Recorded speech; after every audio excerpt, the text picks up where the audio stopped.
Hi, welcome to Sunset Lake. We invite you to join us for our final live stream this summer. We hope you enjoy it, and please sing with us.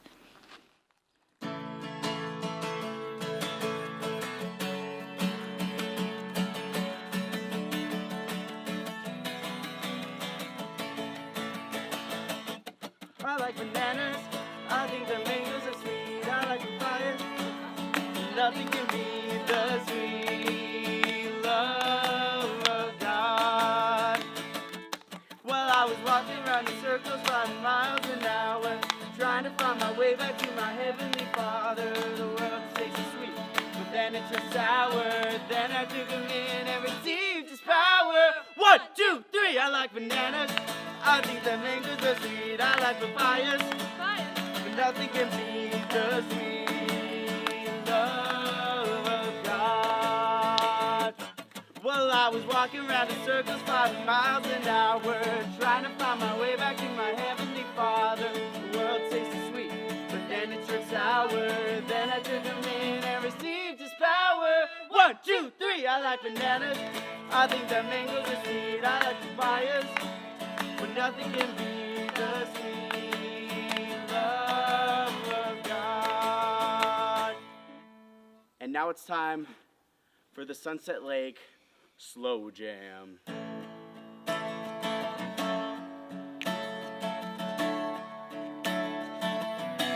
Oh, I like bananas.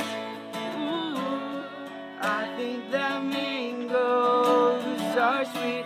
And I like papayas, but nothing can beat the sweet love of shoo-wee-doo-wah, ba-da, shoo-wee-doo-wah, ba-da, shoo-wee-doo-wah.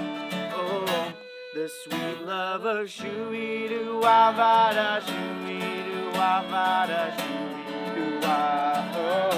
Oh, I was walking in circles 5 miles an hour, trying to find my way back to my heavenly Father. The world tasted sweet, so sweet, but then it turned sour. Then I took him in and I received his power. A 1, a 2, a 3. I like bananas, I think that mangoes are sweet. I like papayas, but nothing can beat the sweet love of God.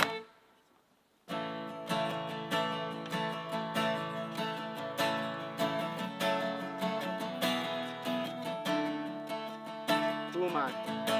Who am I that the eyes will welcome me?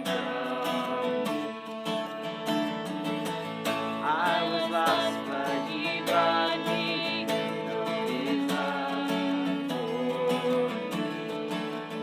Oh, his love for me. The sun sets free. Oh, his free indeed. I'm a child of God.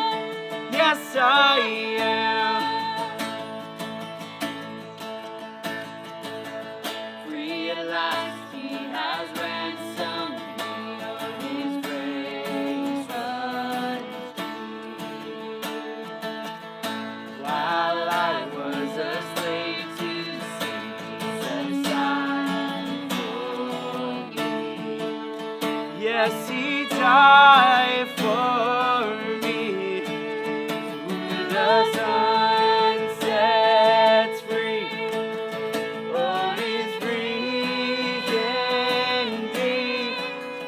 I'm a child of God. Yes, I am. In my Father's house, there's a place for me. I'm a child of God. Yes, I am.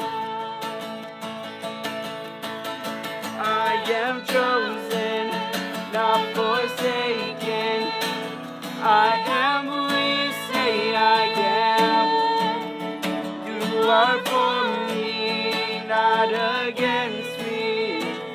I am who you say I am.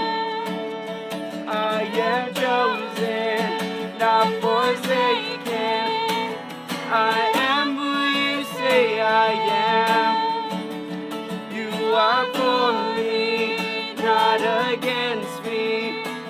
I am who you say I am.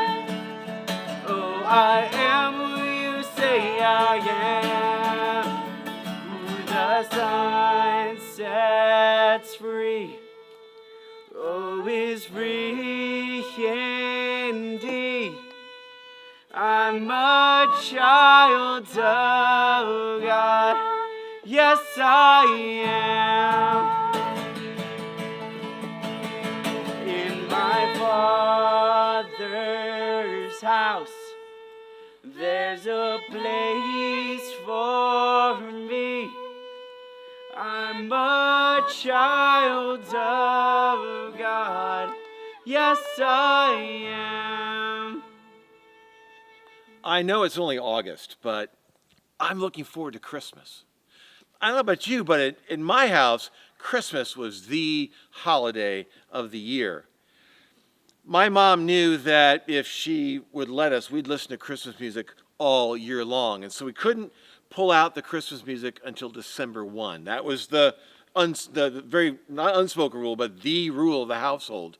We also got, sometime in October, the JCPenney catalog wish list book, and had all the toy section in there, and we would circle everything that we wanted and make our list and check it twice.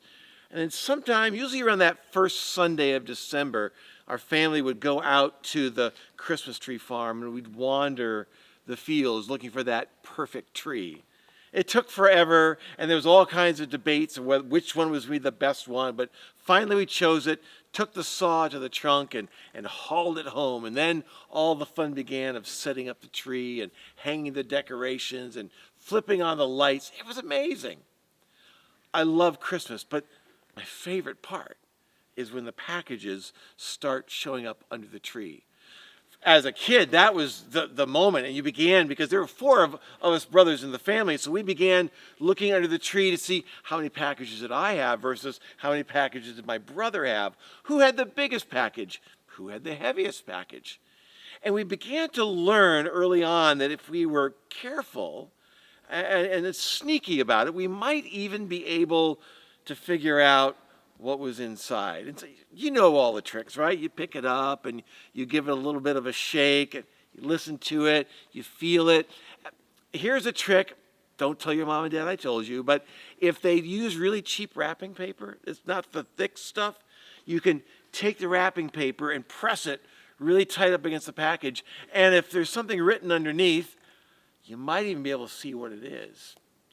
So we would be under the tree every morning before we went off to school, see what else new came out, or sometimes at night before we went to bed, we would check. And it was always exciting when a new package came out, and because we sort of let them gather over time, and you began to watch and look. And I had the packages because I knew it was in my wish list, so I had the packages that I was thinking, oh, this could be what I'm looking at. And you'd press the paper, and once in a while, because normally my mom was really smart, and so she would wrap things that were in random boxes. So, if you press the paper and it said, Hoover vacuum, you figured, okay, she probably put this in a different box.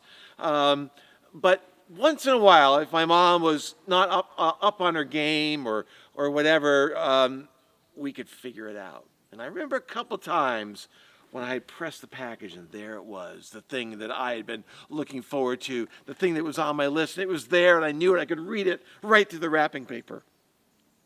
And I was so excited for a while. But knowing what's going to happen on Christmas morning and knowing what's in my package kind of takes the fun away from it. Because all of a sudden, you come to Christmas morning, it's not like, oh, I wonder what's inside. Oh, I wonder if it's what I think it's going to be. And all that fun and all that excitement's gone, because now you open up the package, it's like, I got to act excited now, because then they're going to know I really found out. So, yay, it's what I want. I'm so excited. It's really hard to put on the show. And I found out that knowing what was going to happen spoiled all the fun. So after a few times of figuring out what was in my packages, I stopped looking. And I stopped counting. And I stopped counting the packages and trying to figure out what was in. I just let them be. Because I wanted to be surprised. I wanted to have the joy and the excitement of Christmas. And of course, as I got older, I began to discover that the joy and excitement of Christmas wasn't so much about what I was getting, but what I could give. But maybe that's a different story for another time. Our theme song says that we can face any battle because we know how the story ends. And there's truth to that. We know what's going to happen. We know that in the end, Jesus wins. In the end, Satan loses, and we go to heaven. We live forever with Jesus. We know how the story is going to end. And on the surface, you say, well, if I know how the story is going to end, what's there to be excited about?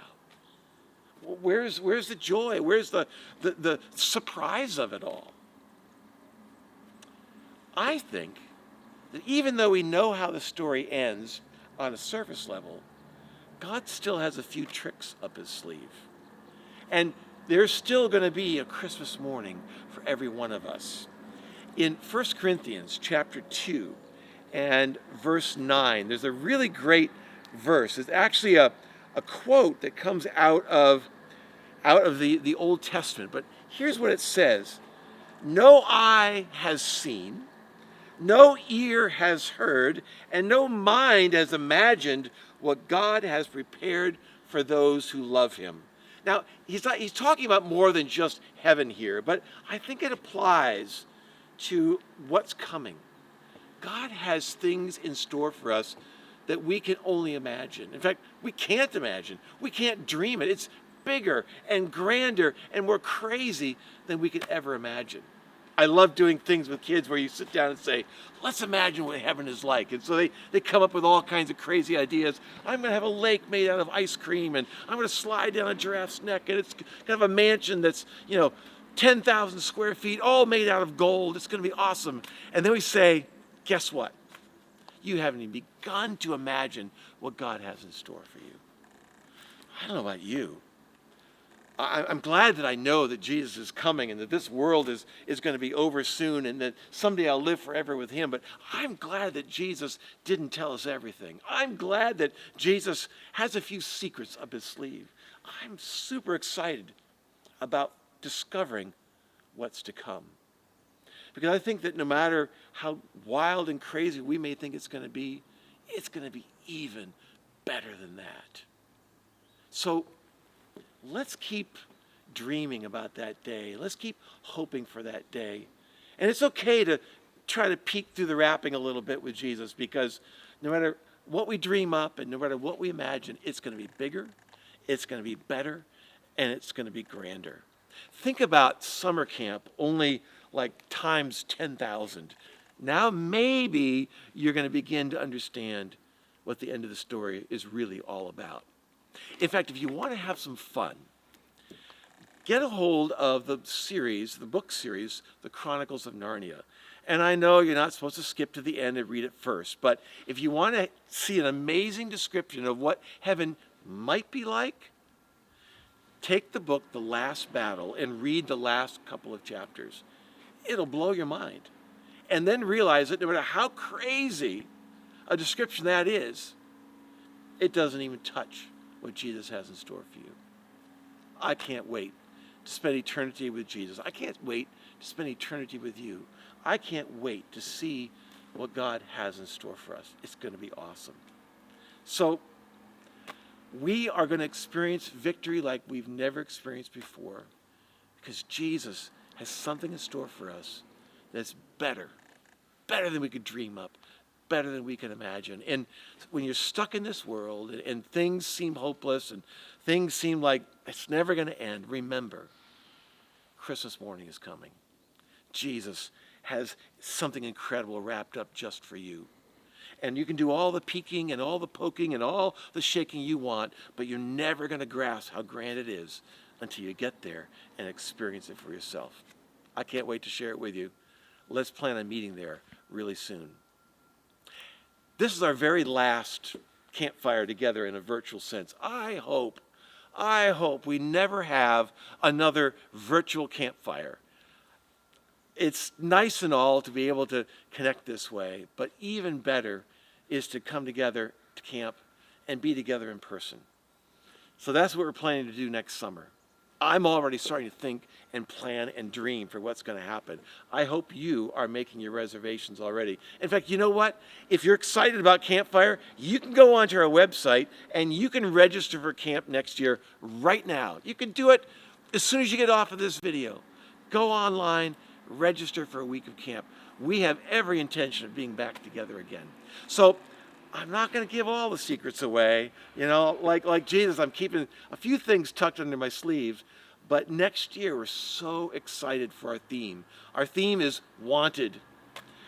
It's a bit of a Western feel. You know, those old Wanted posters.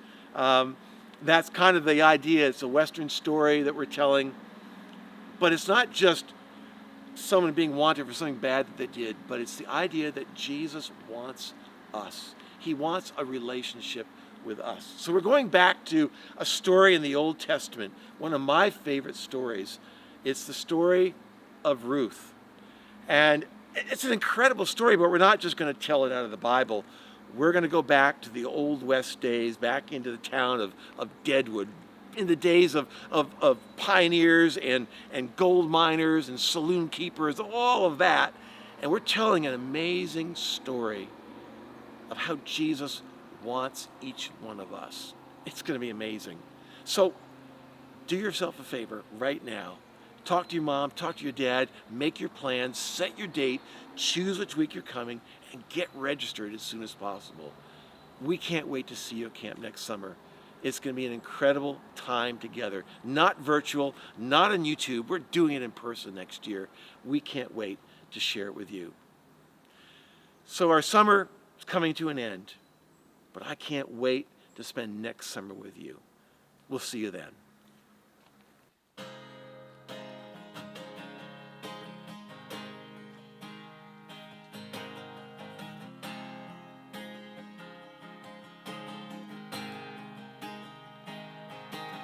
The weapon may be formed, but it won't prosper.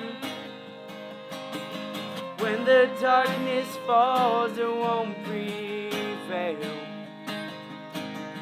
'Cause the God I know knows only how to triumph. Oh, my God will never fail. Yeah. I'm gonna see a victory. I'm gonna see a victory. For the battle belongs to you, Lord. I'm gonna see a victory. I'm gonna see a victory. For the battle belongs to you, Lord.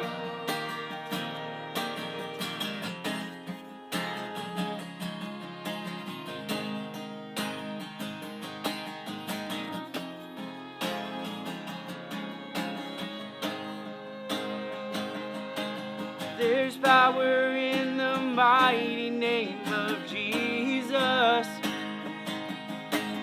Every war he wages, he will win. I'm not backing down from any giant, 'cause I know how this story ends. Yeah. I'm gonna see a victory. I'm gonna see a victory. For the battle belongs to you, Lord. I'm gonna see a victory. I'm gonna see a victory. For the battle belongs to you, Lord.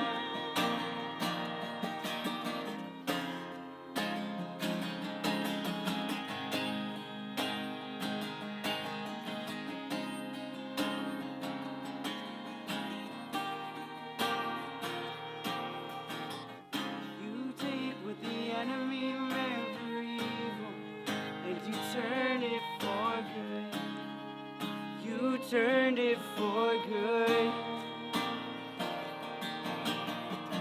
You take what the enemy meant for evil, and you turned it for good. You turned it for good. You take what the enemy meant for evil, and you turned it for good. You turned it for good. You take what the enemy meant for evil, and you turned it for good. You turned it for good. I'm gonna see a victory. I'm gonna see a victory. For the battle belongs to you, Lord. I'm gonna see a victory. I'm gonna see a victory. For the battle belongs to you, Lord. You take what the enemy meant for evil, and you turn it for good.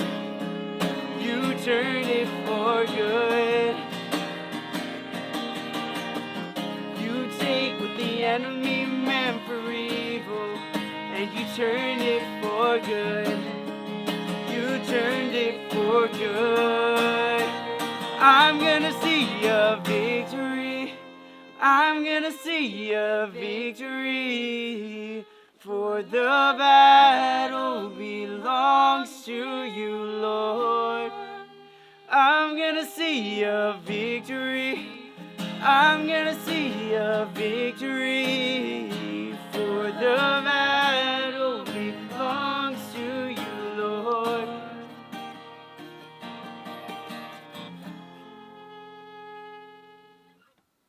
Hey everyone, thank you so much for coming to our last virtual campfire for the summer.